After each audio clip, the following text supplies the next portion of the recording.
Yo también te amo. Pues ahora sí, muy buenos días para todos, espero se encuentren muy bien, que estén pasando pues estos tiempos tan difíciles de la mejor forma, confiando en Dios, pues pronto vamos a pasar este tipo de situaciones y pues la vamos a sacar lo más barata posible.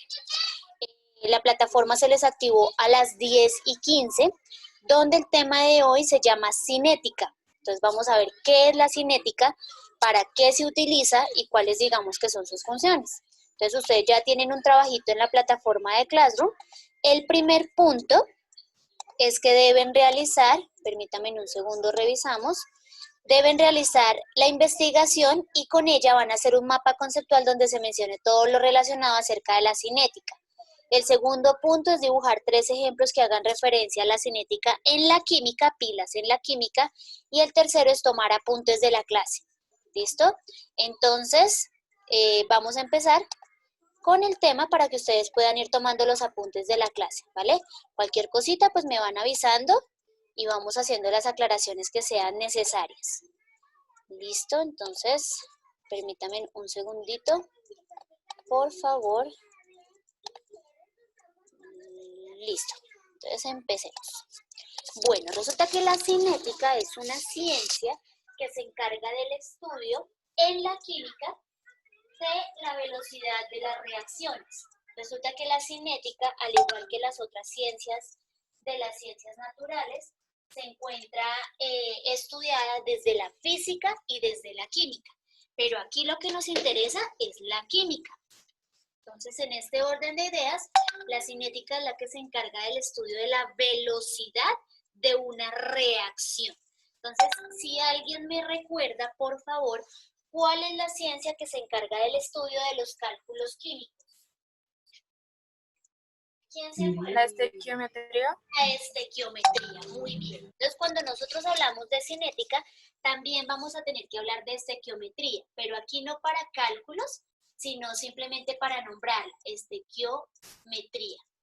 La estequiometría es la ciencia que se encarga de los cálculos químicos que se dan cuando hay reacciones químicas.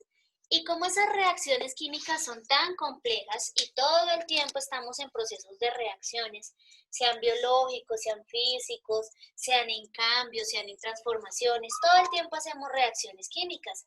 Por eso, digamos que es como el estudio central que se le da a la química como tal. Si hablamos entonces de esos cálculos químicos en las reacciones químicas, vamos a decir que ellos están determinados por una velocidad. Y la ciencia que se encarga del estudio de la velocidad de una reacción química se llama cinética. La cinética, entonces, es la ciencia que se encarga de estudiar qué tan rápida o qué tan lenta es una reacción química.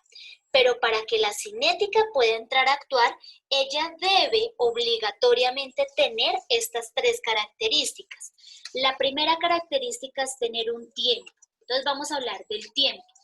¿Qué es el tiempo? Es un patrón de medida que se le ha brindado a cierto espacio, cierto zona horaria, para poder nosotros tener, digamos que unos patrones, tanto de movimientos como de comportamientos.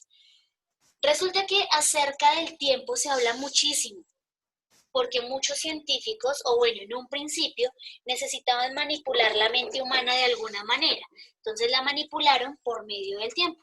Entonces nos explicaron, por ejemplo, que existe el día, que existe la noche, que el día tiene 24 horas, pero que dentro de ellas hay unas fases de oscuridad y hay unas fases lumínicas.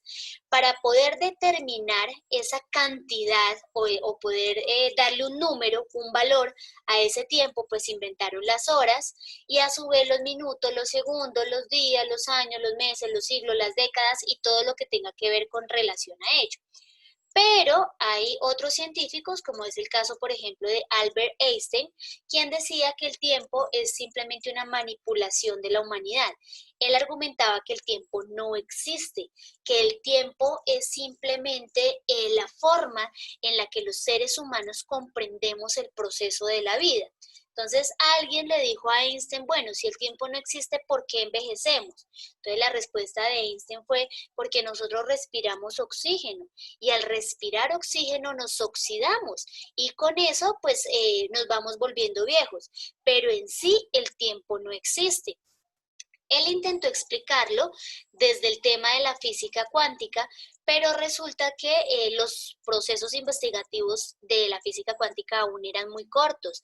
De hecho, hoy en día todavía estamos haciendo procesos investigativos de la física cuántica que van a ser revolucionarios para nuestros tiempos. Entonces, pues si son revolucionarios para nosotros, imagínense cómo fue en el tiempo de Einstein. Entonces, este tiempo, a pesar de que tiene unos valores numéricos o a pesar de que sea una manipulación mental o como lo quieran tomar, finalmente toda reacción va a necesitar de una parte tanto cualitativa como cuantitativa para saber si es rápida o si es lenta esa reacción. Pero no solamente dependen del tiempo, dependen de la masa.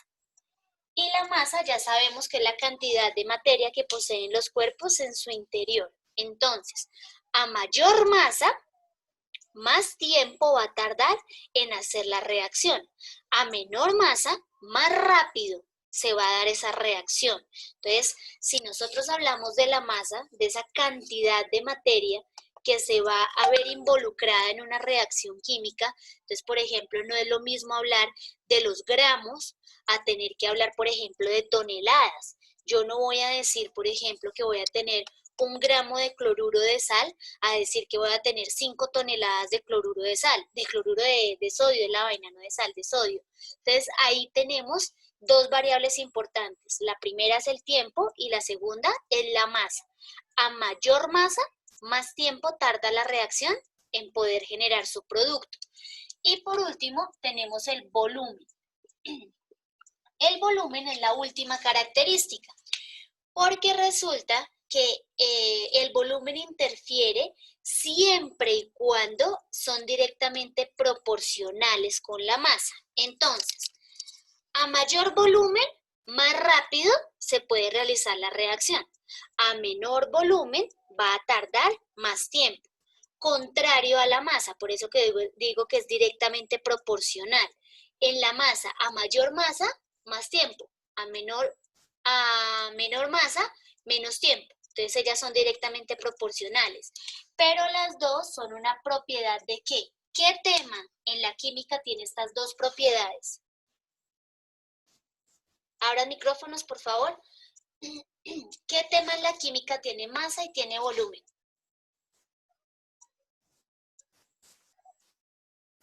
¿La materia? La materia, perfecto, como para botarlos por la ventana, sin vergüenzas. La materia. Entonces sabemos que la materia es todo aquello que nos rodea y que ocupa un lugar en el espacio, que esa materia se puede presentar en 5 estados, ¿cierto? Y que presenta 2 características. La primera es que tenga una masa y la segunda es que tenga un volumen.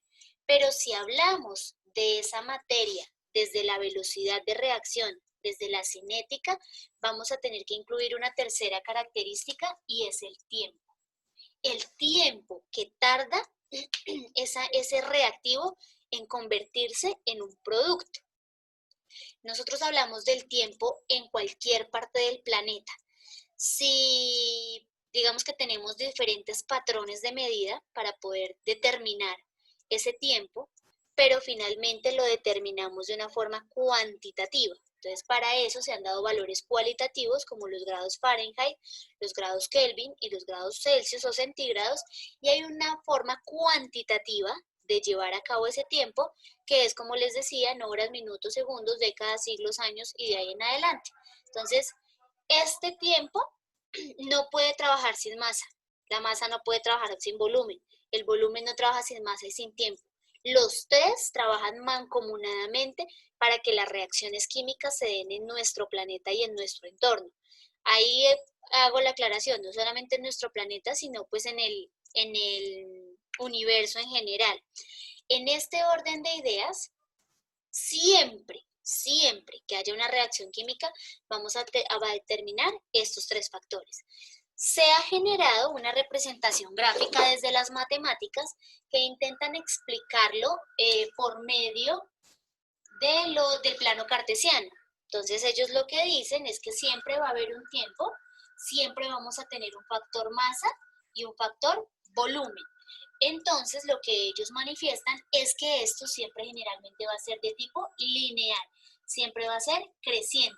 ¿Por qué? Porque a pesar de que tarde mucho o tarde poco, generalmente siempre va a ser de tipo creciente, siempre va a ir generando la reacción.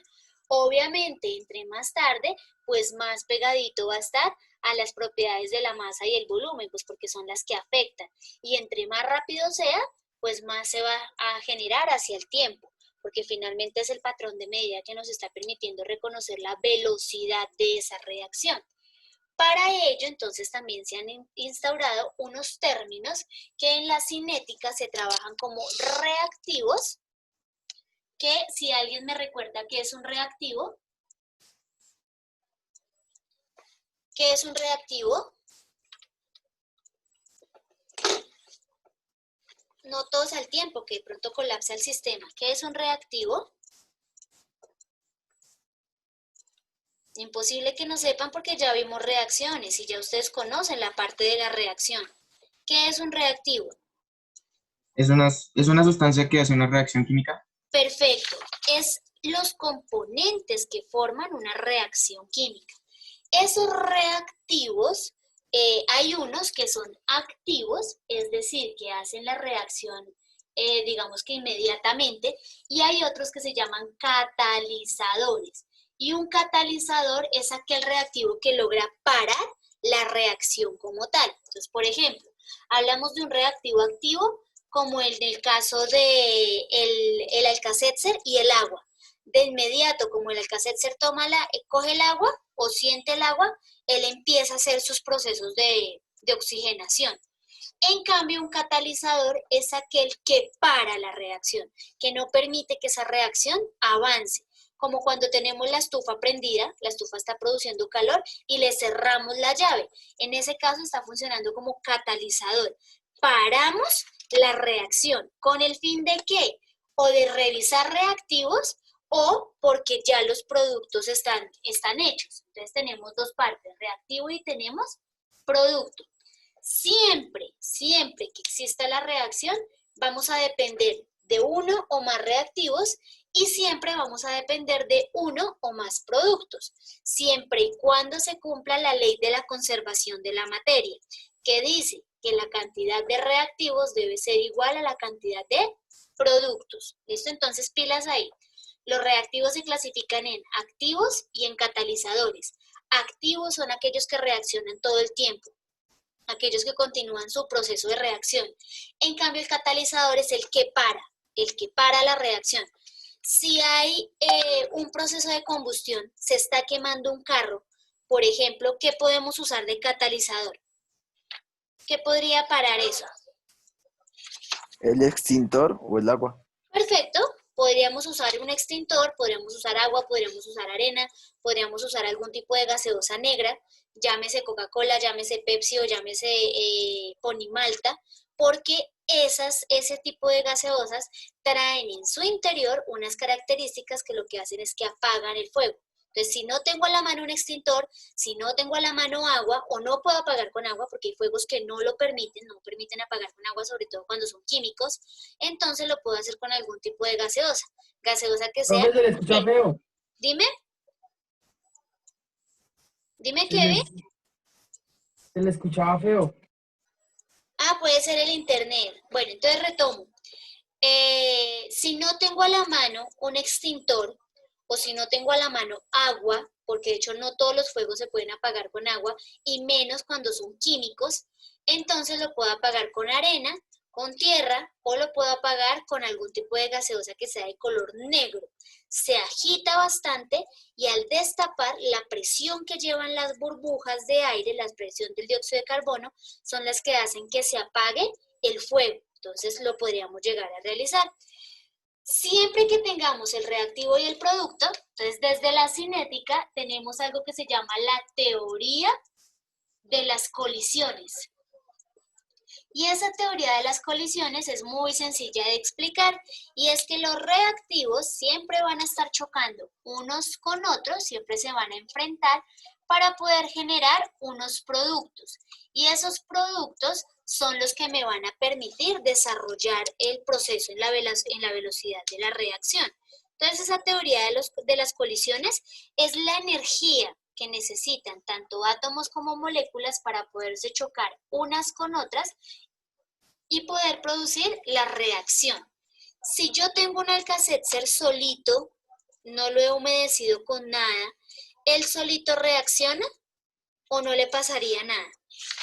No, profe, porque no ha ocurrido el choque de reacción que sería el contacto con el agua, ¿no? Eso, precisamente le faltaría un reactivo. Si hay un solo reactivo, como en el caso del Alka-Seltzer, y si él está solito, no le va a pasar nada porque no tiene con quién reaccionar. En cambio, si ya tiene contacto con el agua, ahí sí empiezan las moléculas a chocarse unas con otras. Y en ese choque es lo que nosotros llamamos la teoría de las colisiones. ¿Qué es colisionar? ¿Ustedes han escuchado que los carros colisionan? Sí, ¿no? ¿Nunca han escuchado? ¿Nunca han estado en una Es como cuando, es como cuando chocan o algo así, ¿no? cuando se Cuando, estrellan? Cuando hay dos carros que se estrellan, dijeron esos dos carros colisionaron. ¿Colisionar qué es? Que se chocaron. Y al chocar, pues se va a producir algún tipo de reacción. Entonces, por ejemplo, que se le dañe el bumper, o que se le dañe el motor, o que lo raye, o que le lo suma, o que, bueno, algo le haga. O ya si es más grave que se voltee, bueno, cualquier cosa. Pero finalmente fue porque los átomos se chocaron entre sí y al chocar esto libera una energía. Y la energía, ¿qué es la energía? ¿Qué es la energía?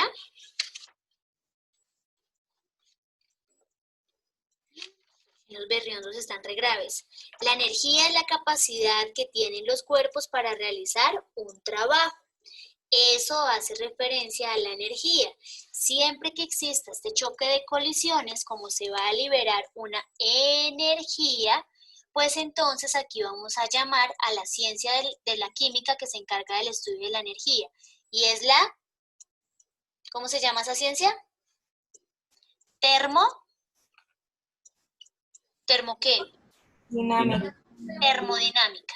La termodinámica es la que se encarga de generar las leyes de la entalpía y la entalpía son las leyes que tienen dominada la energía. Entonces, siempre que haya una colisión de átomos, se libera energía, la cual es estudiada por la termodinámica, que a su vez creó unas leyes que se llaman las leyes de la entalpía o las leyes de la termodinámica. La energía ni se crea ni se destruye, simplemente se transforma o se pierde en forma de calor. Por eso siempre que hay una reacción química hay presencia también de calor. Entonces, por ejemplo, si hablamos de un carro que vaya haciendo su proceso de movimiento, así sea por, no sé, así sea solamente con prenderle el motor, o duró 3 o 4 minutos andando, le tocamos el capó y ese capó, ¿cómo va a estar? ¿Cómo está? hirviendo. Caliente. Caliente, muy bien, y es porque se liberó calor. ¿Gracias a qué? A la energía, es decir, a la capacidad que tuvo ese carro para realizar un trabajo. Pero como el carro es una materia inerte, ¿quién le da la energía al carro? La batería, Bueno, la batería es una. ¿Qué otra cosa le da energía al carro? la El motor. gasolina, La gasolina, perfecto. ¿Qué otra cosa le da energía al carro?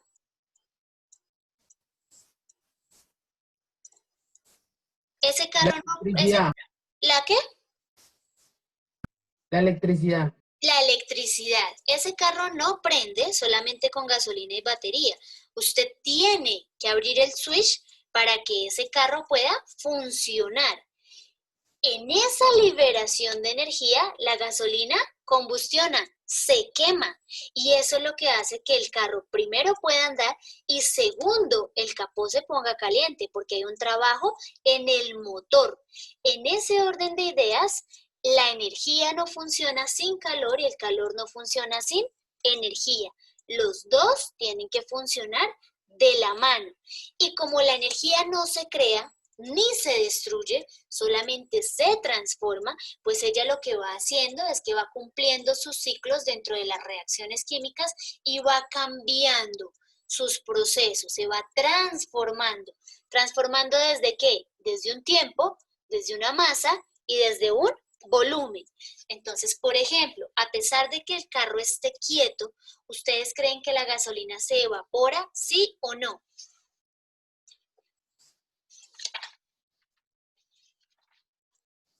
¿Cómo, profe? ¿Me puede repetir? Señora, Si un carro se queda en completo reposo, metimos el carro al garaje en estos tiempos de cuarentena y no lo podemos sacar por X o por Y motivo, pero resulta que le dejamos gasolina. ¿Será que esa gasolina se evapora o cuando yo vaya a sacar el carro nuevamente? no se evapora. Claro que se evapora, profe, porque la gasolina a pasar de un tiempo el ambiente la evapora y eso daña el tanque del carro y una mano de cosas más. Listo, perfecto. Primero, ¿por qué se evapora? Porque hay presencia de calor. Calor. Si yo llego a meter el carro al garaje, tal vez dure un poquito más la gasolina, pero si yo dejo ese carro al agua y al sol, el calor hace que cumpla procesos de ebullición y la gasolina se evapora. Eso es de una. ¿Qué es lo que sucede? Que para que esa gasolina funcione, debe requerir de una energía. En este caso está requiriendo de la energía del sol para poderse evaporar. Lo que dice Harold es cierto, como la gasolina trae unas asperezas, viene sucia, trae mugre, porque viene refinada, entonces en ese orden de ideas, esa suciedad, ese mugre se le puede pegar al tanque y lo puede llegar a dañar, o se puede ir al motor y puede dañar el motor. Entonces, por esa razón, siempre vamos a necesitar del choque o de la colisión de esos átomos para que incluso las máquinas no se dañen. Eso mismo sucede cuando nosotros vamos a tanquear el carro en el día. No es lo mismo tanquearlo en el día que en la noche. En el día, por ejemplo, el carro se le pueden echar, no sé, que le quepan 5 galones de gasolina. En cambio, en la noche le pueden caber 5,5. Y es porque al no tener presencia de tanto calor, las moléculas se encogen. Entonces vamos a llenar un poco más el tanque. En cambio, en el día, como hay calor, las moléculas se expanden, están buscando convertirse a estado gaseoso. Entonces, por eso en el día no es conveniente llenar el tanque del carro.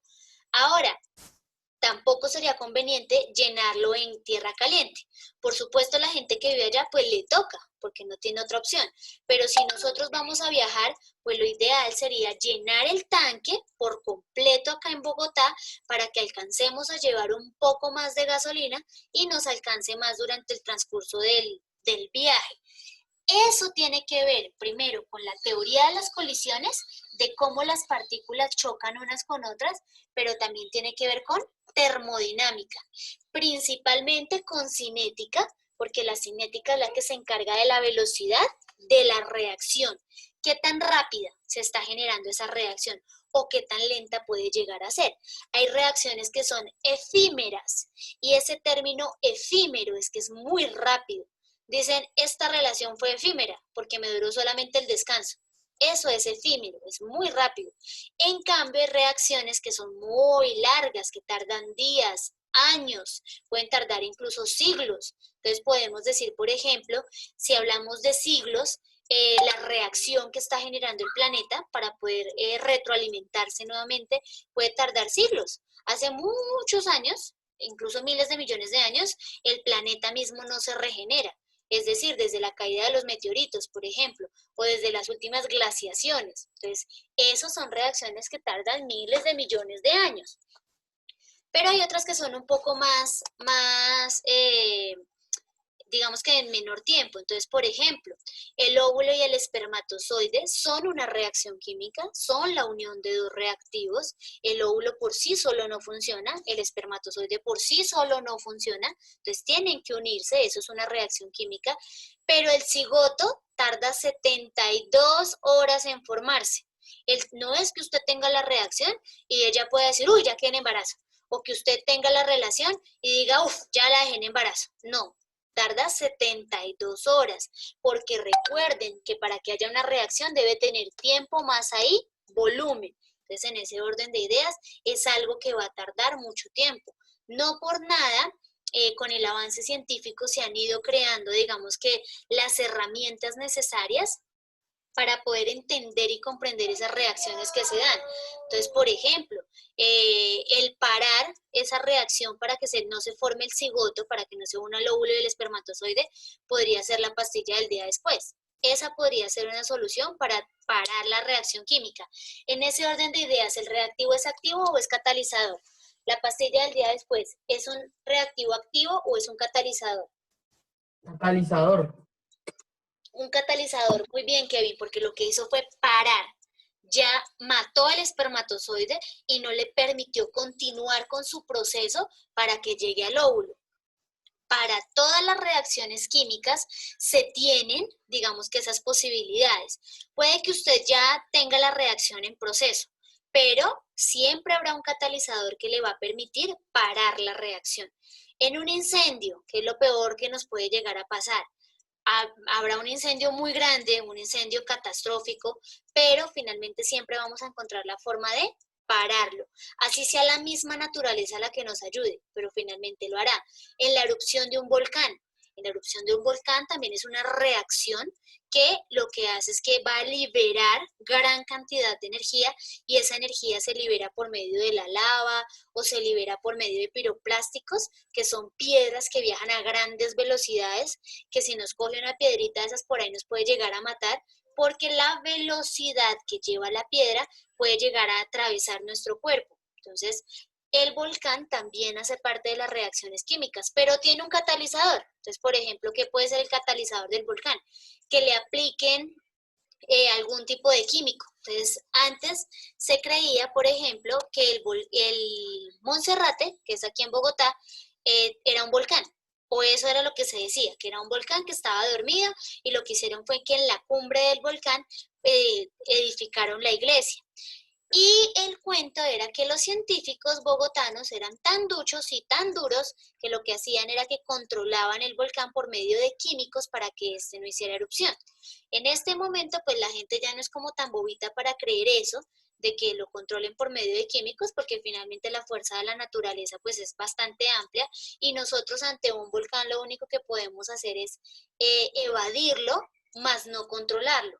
Entonces, en ese orden de ideas, pues ya todo ese tipo de teorías se han ido cayendo, precisamente gracias a que a la aparición de tantas ciencias que nos van permitiendo explicar los fenómenos que suceden a nuestro alrededor, ¿sí? Entonces, digamos, si hablamos de la parte reproductiva, antes las mujeres creían que podían tener la relación y después se aplicaban limón en su parte íntima, por ejemplo, y eso iba a matar los espermatozoides.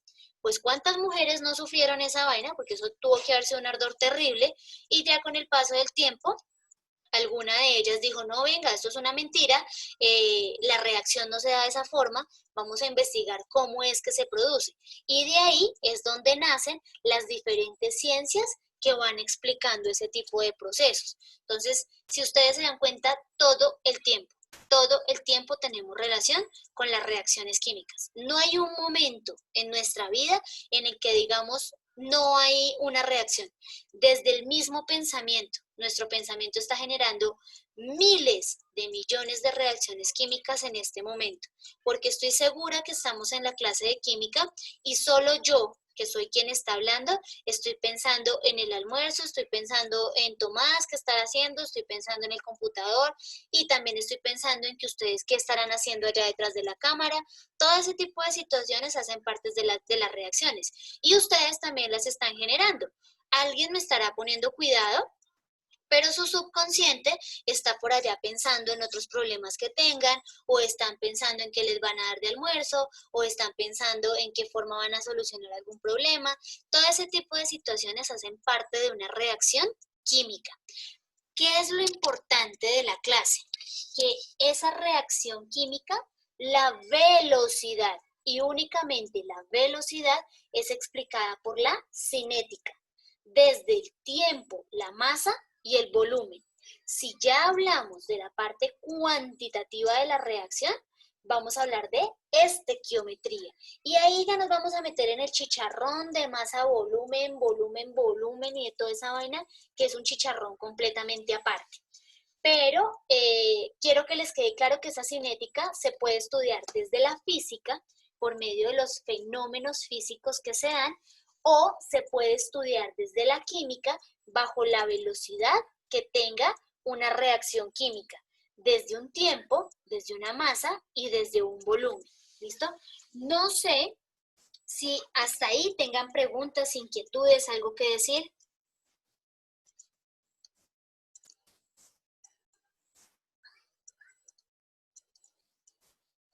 No todos al tiempo. Señora, No sé si hasta ahí tengan alguna duda, pregunta, inquietud. no señora. ¿No? ¿Hasta ahí todavía no hay dudas? Bueno, entonces, para que estas tres se den, habíamos dicho que hay unos factores que afectan la solubilidad, ¿se acuerdan? ¿Cuáles son esos factores? Hay 4. ¿Cuáles son? Eso los vimos el lunes, o sea que no se les pudo haber olvidado. La temperatura, la presión, la superficie de contacto y la agitación. Listo, temperatura, presión, superficie de contacto y agitación. Estos 4 factores que se encuentran afectando la solubilidad también afectan la velocidad de una reacción, es decir, que se pueden estudiar desde la cinética. La temperatura, sea positiva o sea negativa, afecta la reacción química. Puede que la acelere o puede que la pare, que la contenga. Entonces, por ejemplo, si yo tengo una hoja de papel y le prendo fuego, pues ella va a hacer combustión muy rápido. En cambio, si yo meto algo a la nevera, bueno, hablemos de los iceberg, por ejemplo, que encapsularon los mamuts. Los mamuts los cogió la helada en el planeta y como se bajaron tantas las temperaturas, pues ellos se congelaron. Y al estar congelados, se pueden tener rastros de ADN incluso para revivir este tipo de criaturas. Entonces, por ejemplo, hay estudios científicos que buscan revivir al mamut, que buscan revivir a los cocodrilos gigantes, que buscan revivir a la titanoboa, que la titanoboa es la serpiente más grande que ha tenido nuestro planeta y vivía en la selva amazónica colombiana. Entonces, todo ese tipo de estudios se pueden hacer gracias a ¿qué? A que el tiempo en ellos paró, se detuvo el tiempo en ese ADN, no permitió ni su proceso de envejecimiento, ni permitió su proceso de descomposición. Al parar el tiempo, por medio de la temperatura, pues entonces podemos tener estos hallazgos y rastros científicos que estamos viendo en este momento. Pero también puede ocurrir todo lo contrario. Los huesos de los dinosaurios, al descomponerse, producen petróleo, pero para que ellos se puedan descomponer debe haber presencia de calor. Ustedes nunca escucharán que en una ciudad fría o cerca a un polo haya petróleo. Si ustedes han escuchado, los pozos petroleros se encuentran en ciudades calientes y es porque la temperatura eleva el proceso de descomposición y solamente en el caso de los huesos de los dinosaurios pueden producir petróleo. Se ha hecho la investigación científica con nuestros huesos o con los huesos de otros animales, pero no contenemos el ADN que se necesita para que ese hueso sea convertido en petróleo. ¿Listo? Entonces, la temperatura afecta. Si hablamos de la presión, por supuesto también afecta, no solamente el tiempo, la masa y el volumen, sino que los afecta a los 3 al mismo tiempo. Entonces, siempre cuando hablamos de presión hemos puesto el ejemplo de la olla pitadora. La olla pitadora requiere de un tiempo para poder coger presión, requiere una masa porque usted no la puede poner sola en la estufa y requiere de un volumen, requiere de un líquido. ¿Para qué? Para que entre la masa y el volumen cambien de estado de la materia gracias al tiempo y puedan generar su proceso reactivo. Entonces, la presión es un tema fundamental también para la velocidad en las reacciones. Se dice, por ejemplo, que en el espacio el tiempo no pasa. Había una teoría estadounidense que decía que los astronautas que iban al espacio volvían con las mismas características y rasgos físicos con los que se iban. pues fue desmentida por Rusia, aunque no con un gran argumento, porque los rusos argumentaban que finalmente al respirar oxígeno las personas tenían que envejecer. A pesar de que en el espacio exterior no hubiera oxígeno, como ellos mantenían todo el tiempo con su traje o dentro de la nave, pues tenían igual que hacer sus procesos de respiración y tenían que envejecerse. Pero pues fue un cuento chino ahí que nos intentaron meter, quién sabe hasta qué punto sea cierto. ¿Afectados por qué? Por la presión. Esa presión afecta pulmones, esa presión afecta todo nuestro cuerpo en general, incluso la presión sanguínea. Es un tema muy importante porque cuando da taquicardia, por ejemplo, taquicardia es el término correcto, es porque la sangre va recorriendo el cuerpo más rápido de lo normal. Entonces, al recorrerlo más rápido, lo que hace el corazón es que tiene que producir más latidos cardíacos por minuto y por eso nos da taquicardia. Y es precisamente porque la presión aumentó.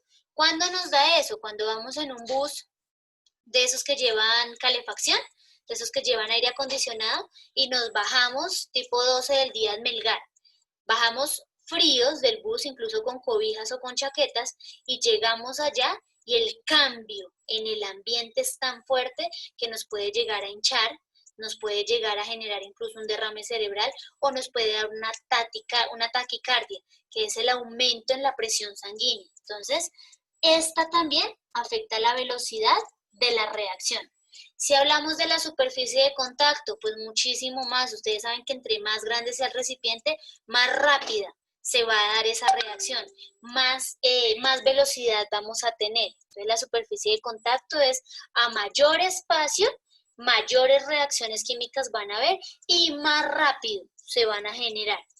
Y si hablamos por último de la agitación, que ya es un proceso artificial, bien sea hecho por una máquina o bien sea hecho por nosotros, este proceso de agitación pues también va a afectar la velocidad de la reacción como tal. Digamos que en el caso de un tornado, eso es agitación.